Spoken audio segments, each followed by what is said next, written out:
Hi friends, please subscribe to Amravati Media and press the bell icon for more latest updates. జనసేనలో నిశ్శబ్ద విప్లవం రాబోతోందా? జనసేనలో అంతా స్తబ్దత, ఎలాంటి కార్యకలాపాలు లేవు. జనసేన అధ్యక్షుడు డిప్యూటీ సీఎం పవన్ కళ్యాణ్ అనారోగ్య కారణంతో విశ్రాంతిలో ఉంటున్నారు. దీంతో ఆయన కొన్ని రోజులుగా హైదరాబాద్కే పరిమితమయ్యారు.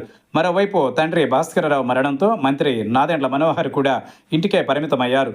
ఆయన కూడా హైదరాబాద్లో ఉంటున్నారు. కర్మక్రియలన్నీ పూర్తయ్యాకే ఆయన మళ్లీ యాక్టివ్ అయ్యే అవకాశం ఉంది. మరో మంత్రి కందుల దుర్గేష్ కూడా ఇటీవల కాలంలో పెద్దగా కనిపించడం లేదు. కొంతకాలం విదేశీ పర్యటనలో ఉన్నట్టున్నారు. జనసేనలో ముఖ్య నాయకుడు ఎమ్మెల్సీ నాగబాబు ఇటీవల ఆయన పిఠాపురం వెళ్లి వచ్చారు. ఇంతకు మించి జనసేనలో ఏమీ కనిపించడం లేదు, వినిపించడం లేదు. మరోవైపు ప్రభుత్వంలో ఉన్నా పనులు కావడం లేదని, కనీస విలువ ఇవ్వడం లేదన్న ఆవేదన, ఆగ్రహం జనసేన నాయకులు కార్యకర్తల్లో కనిపిస్తోంది. అంతెందుకు తాడేపల్లిగూడెం ఎమ్మెల్యే బొలిశెట్టి శ్రీనివాస్ తన ఆవేదనను బహిరంగంగానే పదే పదే వ్యక్తం చేస్తున్నారు. అసలు ఆయనకు ఆహ్వానం లేకుండానే ప్రారంభోత్సవాలు, శంకుస్థాపనలు జరిగిపోతున్నాయి. తన చావును టీడీపీ నాయకులు కోరుకుంటున్నారని మీటింగ్లోనూ అన్నారు. ఈ మధ్యకాలంలో జనసేన నాయకులపై భౌతిక దాడులు కూడా పెరిగాయి.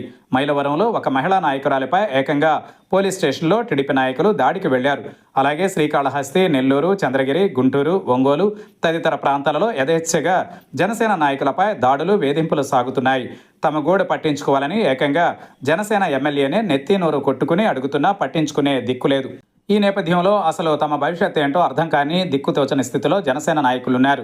ప్రస్తుతం పవన్ కళ్యాణ్ హైదరాబాద్లో విశ్రాంతిలో ఉన్నారని, ఆయన కాకుండా ఇంకెవరు పట్టించుకుంటారో తెలియని దుస్థితి నెలకొందని జనసేన నాయకులు వాపోతున్నారు.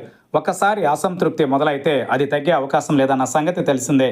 అధికారం రానంత వరకు మిత్రపక్షాలుగా కలిసి ఉండడం వేరు. ఒకసారి అధికారంలోకి వచ్చాక సహజంగానే పనులపై దృష్టి ఉంటుంది. అలాగే అధికారాన్ని వాడుకోవాలన్న ఆలోచన కూడా తప్పు కాదు. ఆ క్రమంలో తాము కూడా అధికారంలో భాగమన్న ఆలోచనతో జనసేన నాయకులు సహజంగానే అత్యుత్సాహం ప్రదర్శిస్తున్నారు. దానికి టీడీపీ నాయకులు అడ్డుకట్ట వేస్తున్నారు.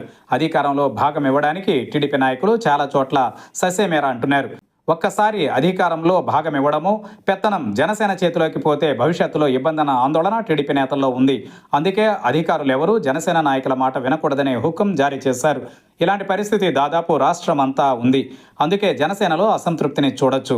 ప్రస్తుతానికి వాళ్లలోని అసంతృప్తి జ్వాలను చల్లార్చకపోతే భవిష్యత్తులో కూటమికి ఇబ్బందులు తప్పవు. చంద్రబాబు, పవన్ కళ్యాణ్ కలిసి ఉన్నంత మాత్రాన క్షేత్రస్థాయిలో కూటమి గెలుపు కోసం పనిచేస్తారని అనుకోవడం భ్రమే. ప్రస్తుతానికి జనసేనలో తుఫాన్ ముందటి ప్రశాంతత కనిపిస్తోంది. దానిని గుర్తించి పరిష్కరించుకుంటే ఓకే, లేదంటే పరిణామాలు ఎలా ఉంటాయో కాలానికి వదిలిపెట్టాల్సిందే.